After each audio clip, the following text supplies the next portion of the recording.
Trinity Episcopal Church in downtown Plattsburgh is the second oldest church in the city and has a rich history dating back decades before the Civil War. It was 165 years ago that Pastor John Henry Hopkins wrote a poem about the Feast of the Epiphany. He wanted to explain to children the Christian story of how three kings from the Orient followed an unusual and bright star to witness the birth of Christ. The young pastor also set the words to music, and today they are sung worldwide. We three kings of Orient are, bearing gifts we traverse afar, field and fountain, moor and mountain, following yonder star. John Henry Hopkins is kind of an interesting man. He was here in the late 1850s. This church was founded in the 1820s, and the building was built in the early 1830s. So this was a thriving congregation. And we don't know a lot about him as a person. The young Episcopal priest had a talent for writing poetry and music.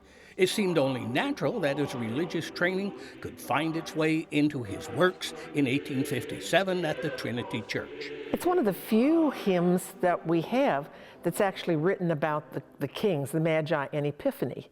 The Bible tells us that the Magi came later and that they followed the star. They came from the east and they came to where Jesus was in Bethlehem. In many churches, the wise men figures are not included in the nativity scene until the Epiphany occurs on January 6th. That's when they join the picture.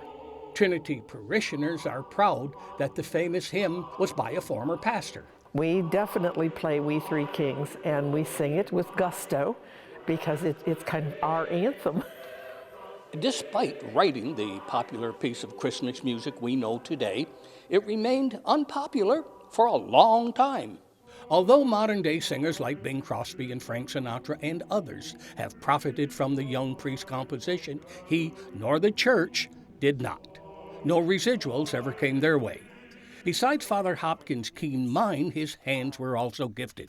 He designed a silver chalice and carafe for the church.